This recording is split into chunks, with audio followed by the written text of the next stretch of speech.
Buenas tardes, bienvenidos a esta nueva cita de presencias literarias en la Universidad de Cádiz, organizado por el Servicio de Extensión Universitaria del Vicerrectorado de Cultura.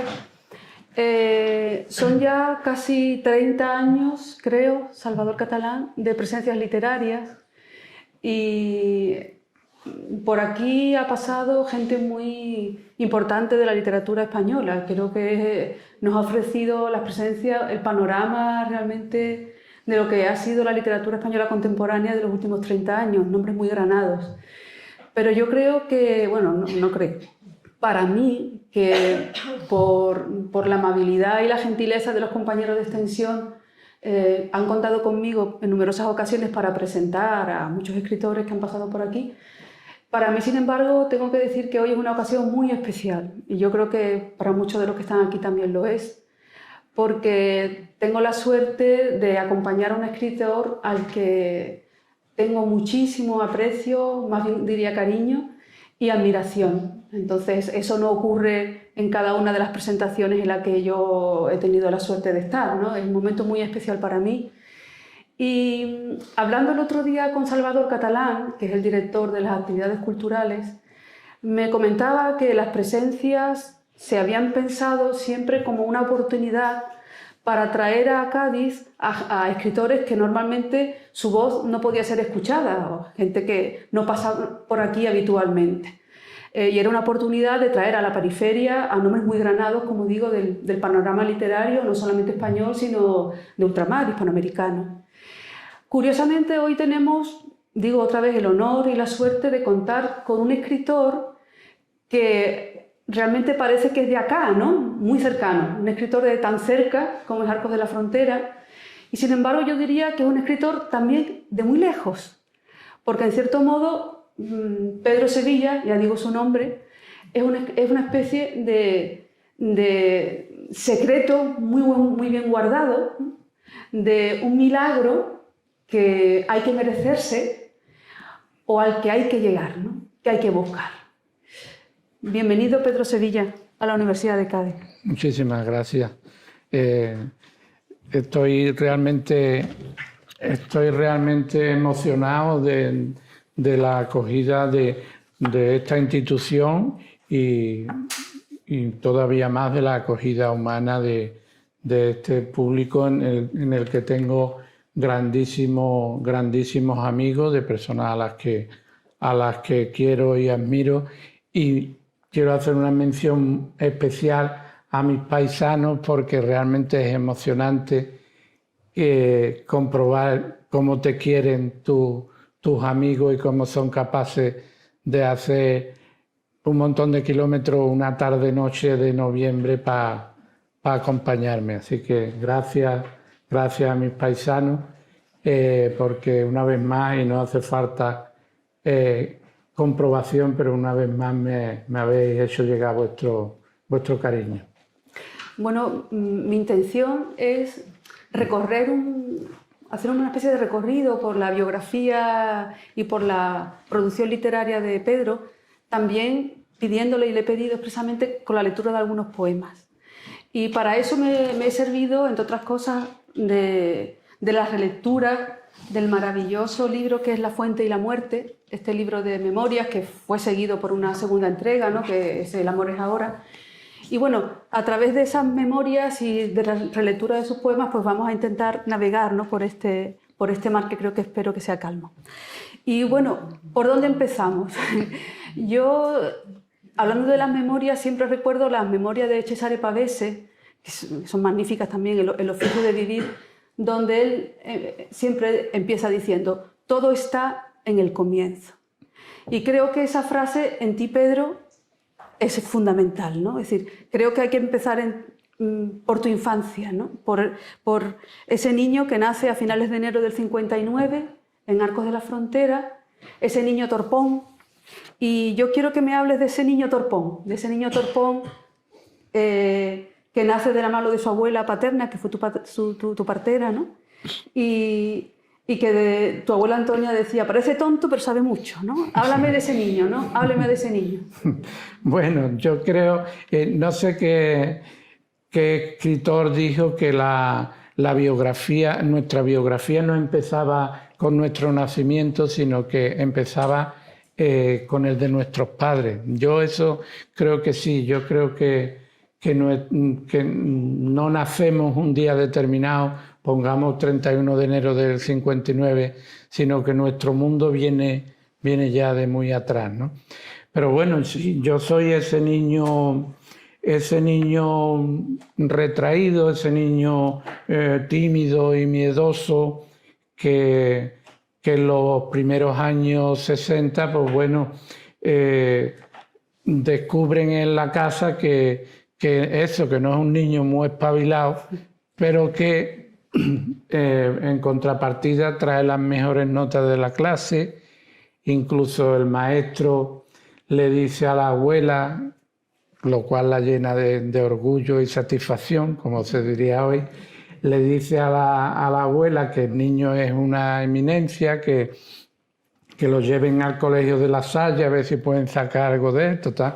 En fin, yo soy ese niño, y ese niño pues el que vive prácticamente en todos mis libros, porque yo no hago otra cosa que recrear ese mundo y esa. De hecho, en este último libro hay un poema donde incluso me atrevo a reescribir mi inscripción de nacimiento, y es por lo que decía al principio, ¿no? Porque el niño, incluso antes del uso de razón, incluso antes de cualquier otra cosa, el niño tiene ya una conciencia, aunque sea embrionaria, de un mundo anterior, de unos padres, ¿no? Y por eso este último libro de poemas, que se llama precisamente En un mundo anterior, pues se abre con esa inscripción de nacimiento que si os apetece la leo. Bueno, pues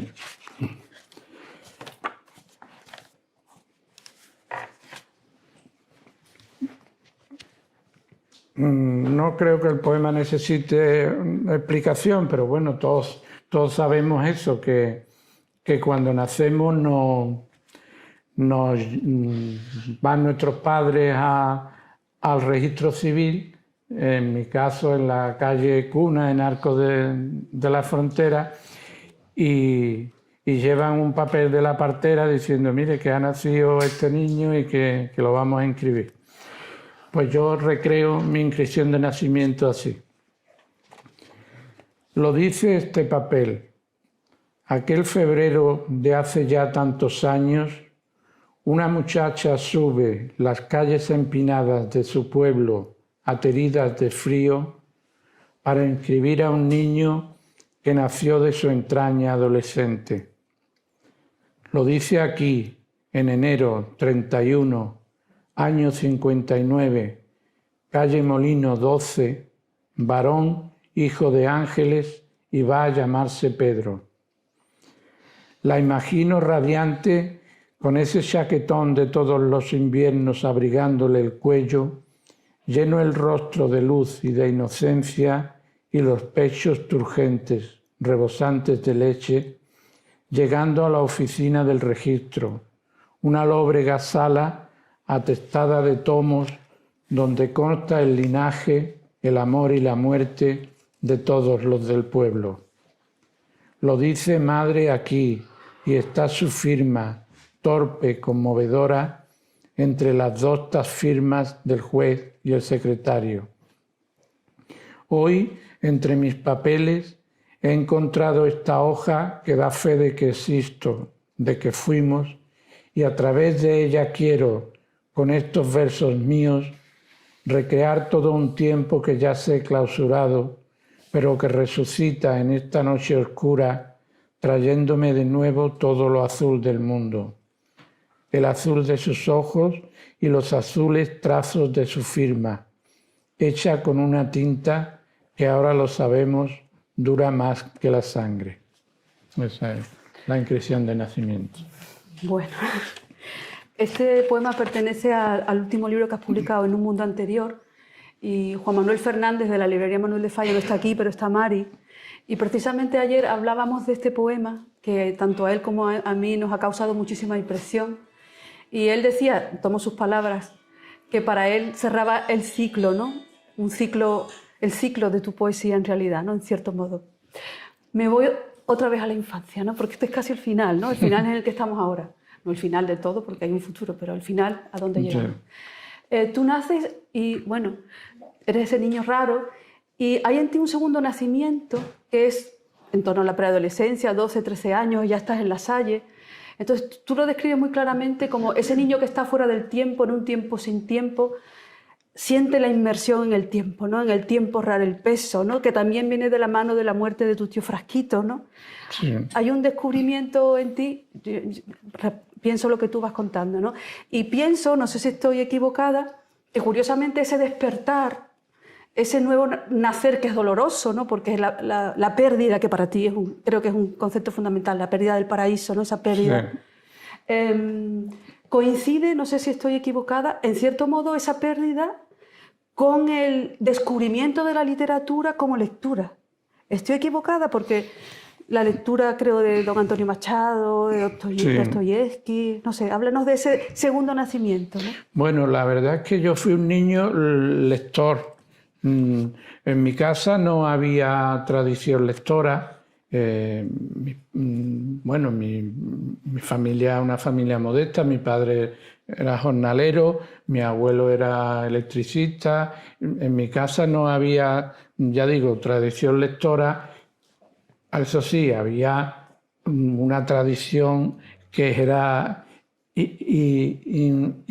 imbatible, irrompible, que era el Hola, la revista Hola. La revista Hola entre otras cosas, me trajo mi primer amor, que no fue correspondido, porque si no ustedes me conocerían por otro, pero fue por Carolina de Mónaco. Yo veía a Carolina en las revistas que mis tías compraban, y esa niña pues la veía yo siempre muy arreglada, en una fiesta, en otro, total. Y no, hablando en serio, yo leía esos libros, pero mi deslumbramiento lector fue con los primeros poemas. Fue una cosa, los primeros poemas del libro de lectura de La Salle. O sea, en esos pequeños poemitas pequeños poemitas de Machado, esos grandes pequeños poemas adaptados para niños, pues yo empecé a descubrir que la poesía,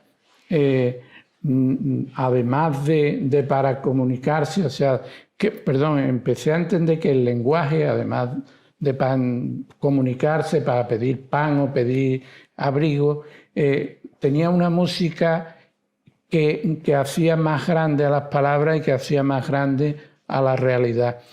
Esa fue mi primera concepción de la poesía, que luego, lógicamente, se fue agrandando y se fue engrandeciendo, ¿no? Y cuando yo ya descubro realmente que la poesía va a ser una parte crucial y capital de mi vida, es cuando llego a Julio Mariscal. Cuando yo, con 14 años, 15 años, me topo con esa poesía, yo ya digo, las palabras son otra cosa cuando están metidas en un verso. Y bueno, ya no hemos parado, ¿no? Y por eso yo le tengo a Julio Mariscal, y siempre que puedo lo digo, un agradecimiento eterno, porque quizás sin ese deslumbramiento, quizás sin esa... yo muchas veces lo he tildado de envenenamiento, y me parece que no es descabellado. Después de ese envenenamiento de poesía de Julio Mariscal, yo sabía que ya no iba a parar. Luego han venido otros poetas, y antes había otros muy respetables, muy leídos y que me han aportado muchísimo, pero quizás sin ese empujón principal, quizás la poesía habría pasado de largo por mi vida, o porque, bueno, después, al final de la adolescencia, siempre se abren mucho las puertas y los caminos. Y hablaba también de ese despertar al mundo. Yo creo que, bueno, que la infancia es una placenta eterna, es un mundo cerrado y eterno y feliz. Y cuando nos hacemos adolescentes, pues nos convertimos en jornaleros de nuestra propia biografía. Tenemos que empezar ya la vida nos pide cuenta, la vida ya empieza a preguntar por nosotros y a decirnos qué queremos ser. No sé si a algunos de ustedes, pero a mí una de las preguntas más horribles que me podían hacer cuando yo no era ni un niño ni otra cosa era: ¿tú qué quieres ser de mayor? Y dice: yo no quiero ser de mayor nada, es que no quiero ser mayor. Bueno, había otra pregunta más horrible que no sé no sé quién fue el primero que la dijo, porque algunas visitas te preguntaban: ¿tú a quién quieres más, a tu padre o a tu madre? Y yo, eso se le pregunta a un niño, hombre. Eso es horrible. Antes de abandonar el territorio este primigenio, te quería preguntar, porque también está en ese fondo que tú eres y en tu poesía, por el universo femenino, ¿no? Porque tu infancia está marcada por la ausencia de tu padre en gran medida, porque él fue migrante económico en Alemania. Y entonces ese mundo femenino, está tu abuela materna, Antonia, tu madre, tus princesas, tus tías, ¿no? Las princesas costureras, que dice que escuchaba a Rafael cantar Yo soy aquel, ¿no? Del Rafael. Y tú, esa tía tuya que se parecía a Gina Lollobrigida, que se tuvo tan mala suerte en la vida, ¿no? Sí. Entonces, ¿qué representa para ti el mundo de la mujer, ¿no? Porque tengo aquí una frase que quizás te respondo, pero te la digo después. Dímelo tú antes. No, bueno, yo efectivamente crecí en un mundo femenino, por esos datos que ha apuntado, ¿no? Mi madre fue madre muy joven, y entonces nosotros vivíamos con mi abuela, no hubo separación, digamos, de domicilio. Y mi padre, pues eso, estaba en la emigración. Fijaros que yo de niño, los niños van atando cabos, ¿no? Y resulta que que yo establecí una relación, cuando yo veía al fondo del armario de mi madre una maleta, sabía que mi padre estaba en casa. Cuando no estaba la maleta, no estaba ni la maleta ni estaba mi padre, ¿no? Pero a lo que voy, ese mundo femenino, pues eso, era el encargado desde lo más elemental de los cuidados físicos hasta llevarte a la escuela, hasta darte los alpargatazos razonablemente ganados. Y sí, los hombres los veía yo como seres muy, muy broncos, muy bruscos, ¿no?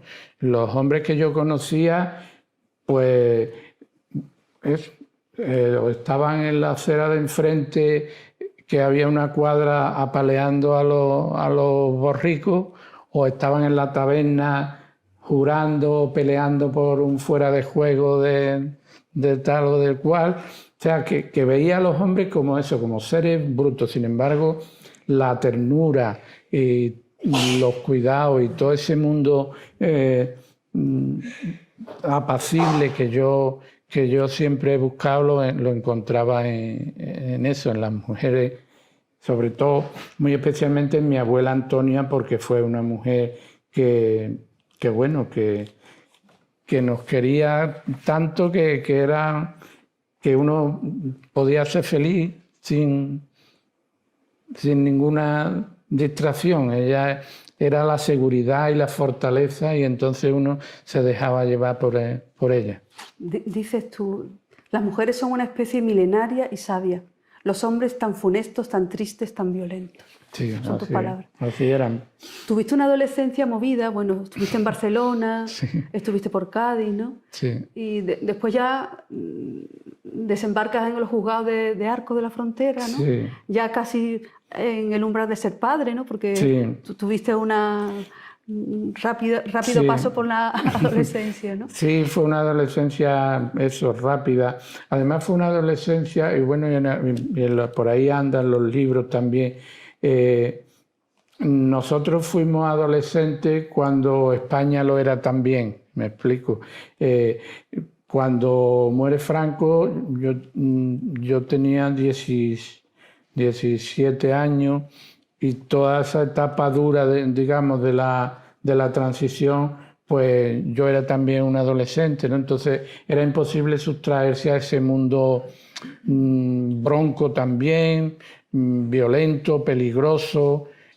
Afortunadamente en Arcos no hubo, digamos, graves enfrentamientos, pero bueno, hubo episodios de violencia, en fin, que fue un mundo en el que, por aquello de que la vida empieza a pedirnos cuentas, pues uno se afilia a partidos, sindicatos, concretamente, pues bueno, yo anduve en el Partido Comunista, en esos grupos, digamos, que entonces, pues, estábamos peleando por un mundo o trabajando por un mundo que tenía claro que la justicia, la libertad y todos esos grandes conceptos pues venían de la izquierda, venían de esos partidos, el Partido Comunista, el Partido Socialista, que ganaron las primeras elecciones en Arcos de una manera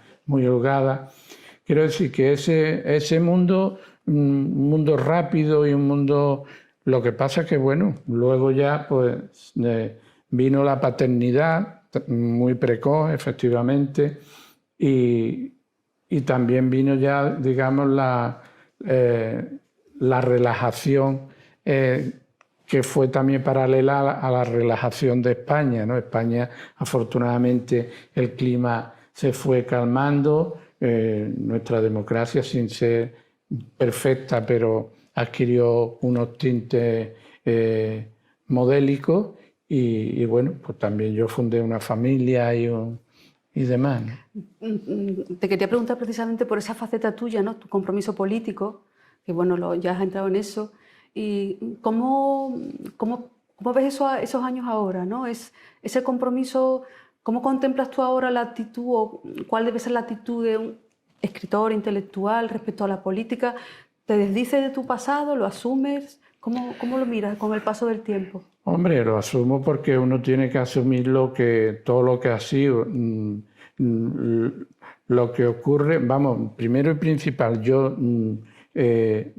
fui un político muy precoz también porque la enfermedad me alejó de la política, pero no es una etapa de la que yo me sienta realmente orgulloso. En la política hice muy buenos amigos y gente a la que quiero mucho. Pero también es verdad que no era mi mundo. Yo me sentía, en fin, cuando yo entré en la política, digamos, institucional, yo había salido de una enfermedad seria. Entonces yo tenía mucho miedo, tenía ganas de huir de mí mismo, ¿no? ¿Y cómo huía yo de mí mismo? Pues emboscándome en la sociedad, haciéndome visible. Abrazando la vida de alguna exactamente, manera, ¿no? Sí. Pero bueno, fui concejal de Cultura durante un año, luego la enfermedad, como digo, me echó. Y se hicieron algunas cosas y es algo que sí, que asumo. Y sobre todo porque tengo un respeto grandísimo a la política. Me parece que lo contrario a la política es un general con un sable y eso no lo queremos ninguno.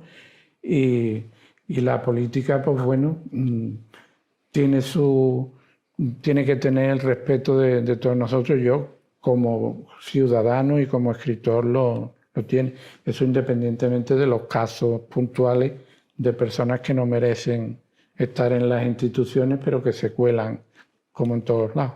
De hecho, en tu literatura hay una parte, pienso en la novela 1977, está muy implicada, ¿no? En la realidad histórica. Es decir, la poesía es una cosa, pero esa realidad entra en tu vida y entra en tu literatura. Me llama mucho la atención cuando empiezas a trabajar en los juzgados de Arco, en la figura de Paco Casero, que para muchos de nosotros cuando éramos jóvenes, más jóvenes, fue una figura que estaba en nuestras vidas, ¿no? El Montevideo de trabajo y todo eso. Tu duplicidad, claro, ese doble, ¿no? Eso es muy simpático, ¿no? Es que creo que hay una frase textual que digo que en muchas ocasiones la vida me ha colocado frente a los míos, en contra de los míos. Y efectivamente Paco Casero llegaba allí y nada, porque habían ocupado una finca, claro, lo traía la Guardia Civil y el hombre detenido, y claro, pues yo tenía que copiar lo que el juez me dictaba y yo estaba totalmente dividido por dentro, ¿no? Porque decía, bueno, yo estoy aquí porque tengo que trabajar, pero realmente yo creo que este hombre es una figura, héroe, ¿no? es un jornalero y merece respeto, pero bueno, la ley es la ley. De todas maneras, luego logré contactar con él y, en fin, el hombre me mandó creo que me mandó una carta o me llamó por teléfono, en fin, hablamos un día muy bien. Y entre los motivos que son reiterativos también en ti, es esa dualidad de la que tú hablas, que no solamente se produce por tu trabajo, ¿no? Sino hay en ti como una especie de escisión, que por otra parte es un principio filosófico, ontológico, no sé, pero en ti se manifiesta de una manera muy profunda, ¿no? Esa dualidad. Sí, es que yo creo que somos dos, y somos dos ya en la misma concepción, o sea, no es que nosotros seamos dos, sino que somos la concepción de dos partes. Yo creo que eso viene incluso de mi más tierna infancia, ¿no? Porque un niño nace y todo el mundo, ¡ay, qué bonito, qué tal! Pero las dos familias empiezan cada una a tirar para su lado, ¿no? Que esté libre de culpa que lo diga, pero en todas las familias, por lo menos en la mía, yo recuerdo unas discusiones de mi abuela, pues este niño es de nosotros, ¿cómo se va a parecer a esa gente que no sé qué? Entonces uno nace, uno se ve como si alguien estuviera tirando de ti de un lado y de otro, ¿no? Y esa sensación la he tenido luego en muchos aspectos de la vida, ¿no? Incluso en la poesía, ¿no? Porque, por un lado, yo empecé viendo la poesía como Gabriel Celaya, ¿no? Como un arma cargada de futuro, ¿no? Como un instrumento para destronar o derribar regímenes y demás. Pero también la veía eso, lo que he estado contando de Antonio Machado, ¿no? Como un engrandecimiento del lenguaje. O sea, que la vida no es una cosa compacta, sino yo creo que siempre estamos en esa dualidad y en ese tira y afloja con nosotros mismos. Bueno, y ahora, ¿cómo llegas a la escritura, no? Está el grupo Calima, yo calculo en el año 85, 86, que tú ya tenías 20 y pocos años. Digo, eras muy joven, sí. Pero no has sido te pregunto, ¿no has sido un escritor adolescente de estos pesados? No. Me explico, sí. Que van con sus poemas, que con 17 años, 18, ya no sé qué. Tú no fuiste así. Yo afortunadamente y lo sigo siendo, era muy tímido.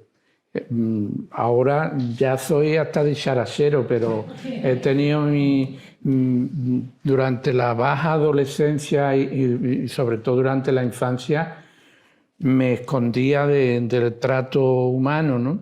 Entonces, digo afortunadamente porque eso me sirvió para tener el sentido del ridículo y de la vergüenza muy acentuado, y me impedía lanzarme a entregar lo que hacía a los demás. De todas maneras, no fui nada precoz, al contrario que en otros aspectos no fui nada precoz. Yo fui, cuando me impactó la poesía de Julio Mariscal, evidentemente empecé a copiarlo, empecé a plagiarlo descaradamente, pero la poesía, pero no era yo un escritor de poesía constante. Ya con 20 y algo de años sí, y luego, y también es verdad que lo tengo que agradecer mucho al grupo Calima, ahí sí que me inicié ya en una escritura más o menos constante, porque yo, vamos, quiero ser justo con los poetas de mi pueblo y no es solo Julio Mariscal el que... Julio Mariscal evidentemente es el maestro por antonomasia, pero yo quiero también rendir un homenaje sincero a los otros grupos literarios de Arco, como son Alcaraván, Liza y Calima. Yo creo que sin ellos ni la poesía de Arco ni yo seríamos lo que somos, ¿no? Y en fin, yo empecé a escribir ya, digamos, de una manera constante, pues eso, ya con el contacto con Pepa Caro, María Jesús Ortega, José Luis Morante, un poeta que luego se fue a Madrid, y sobre todo con una figura que fue crucial también y que hizo de enlace entre Alcaraván y Calima, que fue Cristóbal Romero. Cristóbal Romero fue un poeta de una obra muy corta, pero muy viva, y a que quisimos mucho, y que, bueno, él nos animaba y nos hacía leer cosas, nos hacía reír mucho porque era un hombre encantador. Y bueno, a raíz de ahí, pues ya sí... Y ya con 30 años más o menos, en el 89 publicas ya con Paco Bejarano, con Francisco Bejarano, La persona joven. Y publiqué, no, es verdad, esos poemas porque entonces había la poesía, digamos, humorística, tenía cierto predicamento, y bueno, yo le había llevado a Francisco Bejarano esos poemas, un par de poemas que hice a Carolina de Mónaco, otro. Y bueno, él me dice, hombre, pues mira, esto te lo voy a publicar yo en una colección. La verdad, y no lo digo por mí, pero que aquella colección pues fue premonitoria, porque de allí salieron grandes poetas, que luego me refiero a, no sé, José Manuel Benítez Ariza, Felipe Benítez Reyes, José Mateo, en fin, nombres que hoy son importantes en la poesía española. En tus memorias consideras Libros de Juventud, el primer poemario, que fue Septiembre Negro. Consideras también Libros de Juventud 10 de julio, que se lo dedicas a Julio Mariscal, y tu novela Extensión 114, con la que guardas tú una relación un poco... Sí, porque, mal recuerdo, ¿no? Que, sí, no sé, porque... como sentirte mal respecto a esa novela, ¿no? Sí, porque yo creo que la escritura es un acto de amor. Lo creo ahora, y antes lo vislumbraba, pero no lo tenía claro. Yo creo que o sea, escribir un poema es decirle sí a la vida, y por tanto es un acto de amor, un acto de enamoramiento con la vida. Sin embargo, yo Extensión 114 lo escribí en un momento de arrebato, un momento de ceguera moral. Lo escribí tras la muerte de mi hermano, y yo tenía ganas de venganza contra el mundo, ¿no? Contra Dios, contra la injusticia, contra algo que yo no entendía, ¿no? Y bueno, lo digo en alguna parte, que eso es tan ridículo como si una hormiga se enfada porque el Teide no la deja pasar, ¿no? La vida es lo que es y ya está, y uno tiene que asumirla. Y por eso ese libro yo que lo asumo y lo quiero y lo tengo porque es mío, pero es un libro con el que yo tengo una relación muy dolorosa, ¿no? Fue además la misma temática, en fin, pues la verdad es que me duele, y es un libro al que yo no vuelvo porque si vuelvo me recuerdo en él, en ese estado tan lamentable en el que yo no quiero no quiero caer. Sin embargo, después de esos libros de juventud que tú llamas, y es verdad que si lees la poesía, esa poesía, hay un cambio, ¿no? Después viene otro Pedro Sevilla, que está marcado a partir de Sendero Luminoso, yo creo, ¿no? ¿Qué cambia en ese Pedro Sevilla que publica ese libro maravilloso que es La luz con el tiempo dentro, que fue a CESI, el Premio Internacional Rafael Alberti de Poesía, ¿no? Que es un libro desde mi punto de vista maravilloso, y el siguiente, ¿no? Tierra Leve, de 2002, ¿no?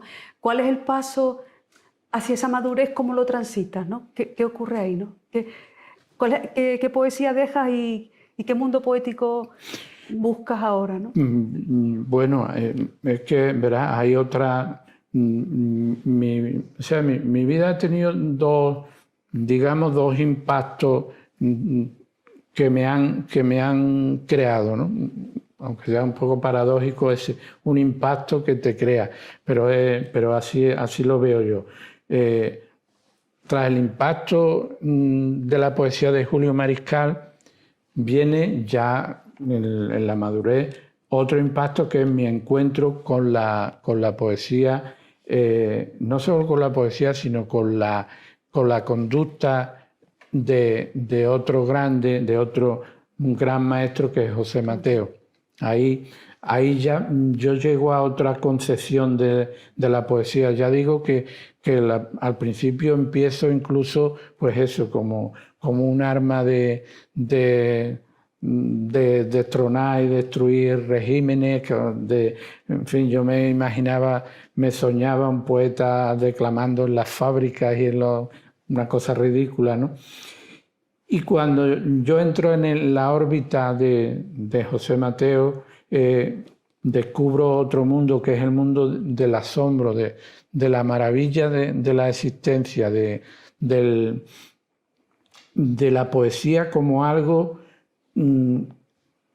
que siempre está a nada del misterio, pero que nunca nos deja traspasarlo, que siempre se nos veda en el último instante, ¿no?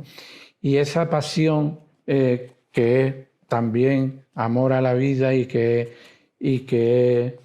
pues es lo que ando ahora, ¿no? En lo que ando después de ese impacto emocional también con la poesía y la conducta de José Mateo. Sí, yo lo entendía, ¿no? Que era así. Y también ese despojamiento que tú intentas del yo del poeta, del yo público, frente a esa poesía que vive por sí sola, ¿no? Ese abandonar el yo, ¿no? Sí, esa obsesión que también enuncias tú desde hace mucho tiempo, ¿no? Es que yo creo que nuestra sociedad está enferma del yo. O sea, el yo, si alargamos nuestro yo, que es una tendencia muy común y además que se practica mucho y así nos va, si alargamos nuestro yo hasta el infinito, siempre estaremos destruyendo el yo de los demás. Entonces, yo creo que el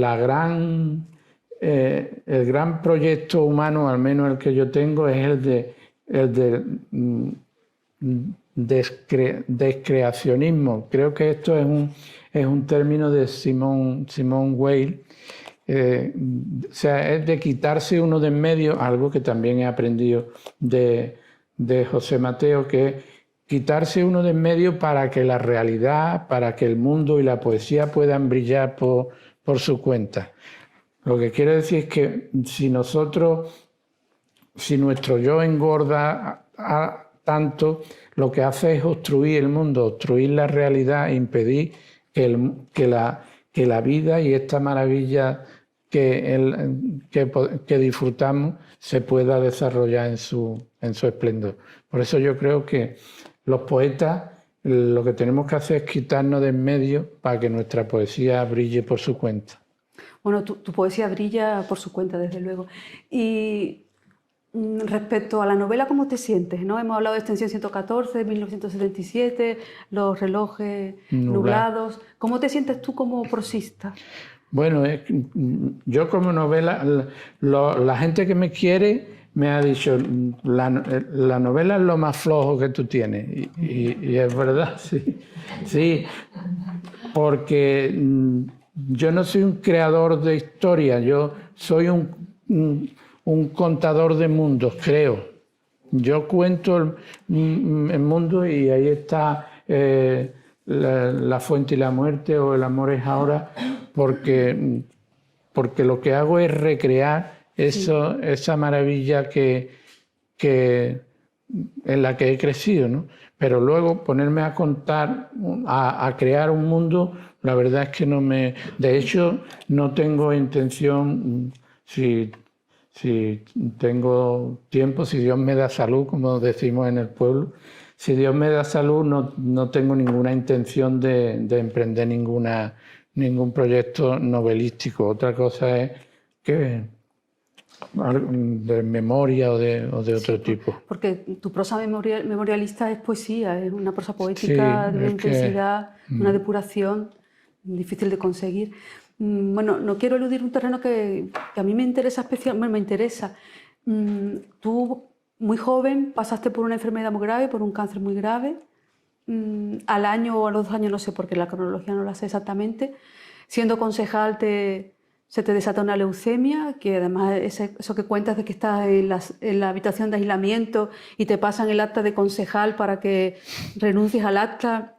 No sé cómo vivirías eso, sino como un acta de defunción, no sé como un cómo condenado vivirías a muerte. eso, ¿no? Como que en la habitación de aislamiento, que por desgracia también la conozco, te pasen eso debajo de la puerta, tiene que ser muy duro, ¿no? Y bueno, con la enfermedad has tenido una relación matrimonial importante, ¿no? Decía Susan Sontag que todo el mundo nace con 2 pasaportes, ¿no? El país de los sanos y el del país de los enfermos, que todo el mundo en un momento dado de su vida, aunque no quiera, tiene que abrir el pasaporte de los enfermos, ¿no? ¿Cómo has vivido tú con la enfermedad y qué te ha enseñado, si te ha enseñado algo? Bueno, lo primero, o sea, a mí, cuando con 38 años te extirpan un cáncer de colon, pues más que dolor, yo lo que tenía era perplejidad. O sea, yo nunca he caído en esa villanía de decir, ¿por qué a mí? ¿Por qué a mí? Yo nunca me he quejado de eso, ¿no? Pero sí que tenía cierta perplejidad como diciendo, ¿cómo es posible esto? Que luego viene el tiempo y te vas haciendo a la idea, pero realmente es muy doloroso. Es muy doloroso enfrentarse ya a un mundo en el que tú estás de alguna manera de mediado, ya no eres el mismo. De todas maneras, yo, y lo digo, seguramente aquí habrá alguna persona que lo haya pasado o familiares muy cercanos, yo siempre lo digo que estoy muy agradecido al cáncer. Estoy muy agradecido al cáncer porque no me ha matado y me ha hecho mejor persona. Yo creo que si algo he aprendido yo del dolor es precisamente eso, que hay una cosa que se llama misericordia, que se llama compasión y que se llama humildad, y que eso, cuando uno comparte habitación con otra persona y comparte las miserias mutuas y los miedos mutuos y todo eso, uno se da cuenta que los seres humanos somos lo que somos y que nos la podemos dar de lo que queramos, pero que en el fondo todo se reduce en la palabra amor, yo creo. Ya casi voy a darle la palabra si alguien quiere decir algo, y me gustaría que leyeras también algún poema más.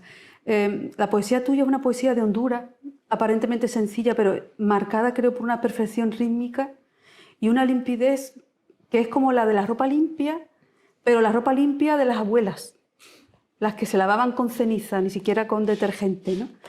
Y en esa ropa limpia que es tu poesía está el tiempo, la muerte, la pérdida, la luz, que es una obsesión de tu poesía, y el amor en el sentido experiencia corporal, trascendente. Aquí está tu compañera, que creo que ha sido un elemento, Josefa, ha sido una persona esencial en tu vida, ¿no? Háblame de ese amor del que me acabas de hablar y cómo llena toda tu poesía y toda tu vida. Bueno, llena mi vida en el sentido de que uno sabe de que eso es el todo, ¿no? De que no hay otra cosa fuera de esa palabra amor. Y ya digo, la poesía, todos mis poemas y todo lo que intento es demostrar de alguna manera ese amor y tratar de ofrecerlo a los demás. No tengo otra pretensión más que esa, que cada poema sea como una flor que uno entrega o como un trozo de pan. ¿Quieres que leamos algún poema? Bien, sí, puedo. Voy a leer. A ver, no sé, ¿tiene alguno en especial? No, el que tú quieras.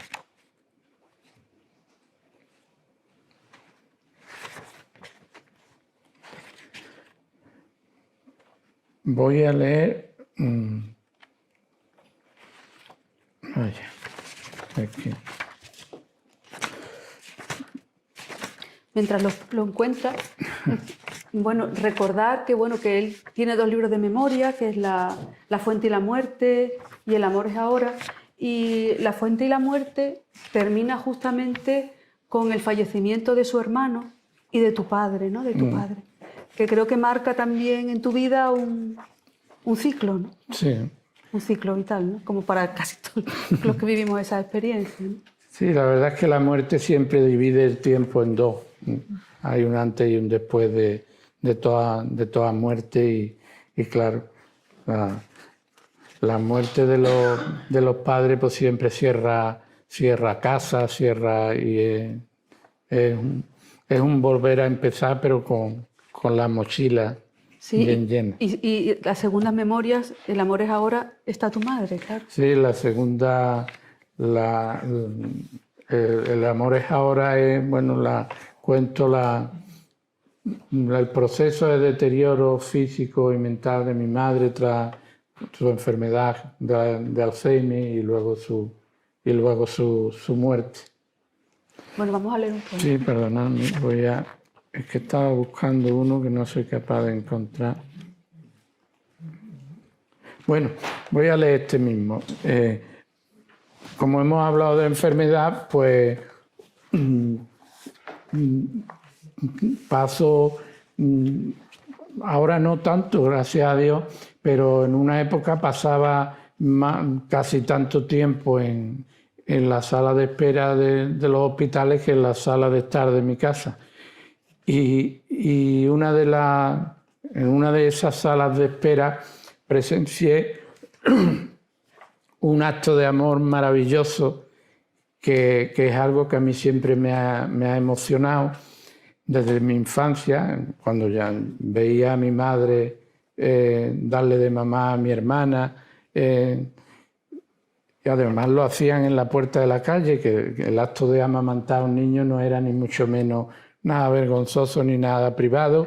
Las mujeres amamantaban a los niños en el barranquillo de la puerta. Bueno, pues esto fue en la sala de espera del ambulatorio de Arco y fue una cosa que me hizo llorar de emoción por la belleza y por ese amor que allí pude presenciar, ¿no? En la sala de espera. Con dedos sabios desabrocha los primeros botones de su blusa, justo para librarse del sostén y sacar la morena paloma de su pecho. Luego, en un gesto antiguo de ternura, acerca la cabeza de su niño a la dulce fontana y lo arrulla cantándole romances que aprendió de las viejas de su pueblo. Enfrente, un hombre solo, emocionado, llora festejando la vida, sin deseo ninguno, dando gracias al eterno momento de unos pechos que se abren al mundo, al amor, que se entregan con temor y esperanza a una nueva criatura. Eso es. Tu poesía toda se ha reunido en Un mundo anterior y luego has publicado, perdón, Para cuando volvamos, Sí. que es un bellísimo poema ese, Para cuando volvamos. Y ahora en Un mundo anterior, ¿no? Sí, esto es. ¿Y qué tienes entre manos? Bueno, pues tengo algunos poemas que voy escribiendo. No, yo con la poesía tengo un trato muy correcto, quiero decir que no la fuerzo ni la obligo. Creo que la poesía, que es un don, tiene que venir, no tiene uno que buscarla. Uno tiene que estar preparado, como las vírgenes bíblicas que esperaban, pero uno no puede ser como estos novios pesados, ¿no? La poesía sí, la poesía es un amor, pero uno no puede estar todo el día tratando de sacarle. Yo la espero, trato de eso, de estar abierto a ella, de tener los ojos bien abiertos al mundo, que es la manera por donde ella llega. Y bueno, de vez en cuando pues llega y nace un poema que yo recibo eso como un don y como una maravilla. Y en eso ando, leyendo mucho y ya está. Tengo además, tengo la suerte de que tengo enfrente de mi casa tengo dos templos. Tengo el templo de San Pedro, de la iglesia de San Pedro, y tengo el templo de la cultura, que es la delegación de cultura, que me caigo de la cama y caigo en el despacho de mis amigos. Uno de ellos, por cierto, está aquí, mi amigo Fernando, que es un gran profesional de la delegación de cultura. Y en eso gasto mi tiempo, en leer y visitar los sagrarios. Bueno, pues yo creo que vamos acabando, ¿no? Me parece que la botella que contiene tu poesía llegará al futuro, alguien la abrirá, se maravillará, eso estoy segura que va a ocurrir. Y espero que Presencias Literarias en la universidad contribuya a que esa botella llegue. Muchas gracias, Pedro, por estar aquí. Gracias. Para la Universidad de Cádiz ha sido un honor, un verdadero placer tenerte aquí y creo que era un reconocimiento que te merecías, desde luego. Muchas gracias, Pedro, y muchas gracias por acompañarnos aquí. Gracias.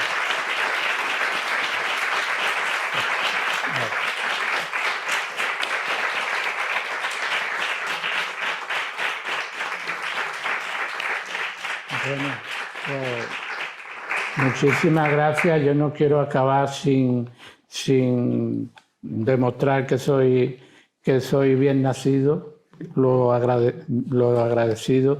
Quiero dar las gracias a Nieves Vázquez, una escritora a la que quiero y respeto mucho, con la que tengo lazos incluso familiares. Dar las gracias a la Universidad de Cádiz por traer aquí a un poeta de pueblo, a un poeta cuyo único mérito es tratar de hacer las cosas bien. Agradecer a mis paisanos que han venido, a todos ustedes, y bueno, contestar un poco a María del Carmen García Tejera.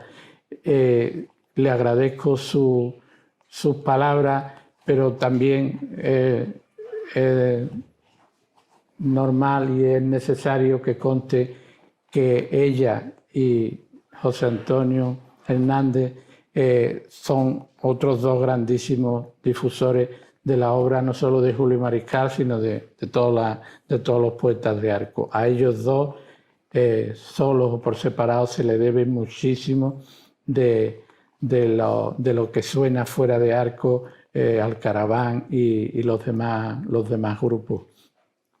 Y no puedo terminar sin dar las gracias a los libreros, porque hay una cosa clara. Yo siempre he hecho una relación muy clara entre el pan y la poesía. Y el pan en mi infancia nos llegaba siempre en un burrito tirado por un burrito con sus cerones que venía oliendo a pan recién hecho y nos lo repartían casa por casa.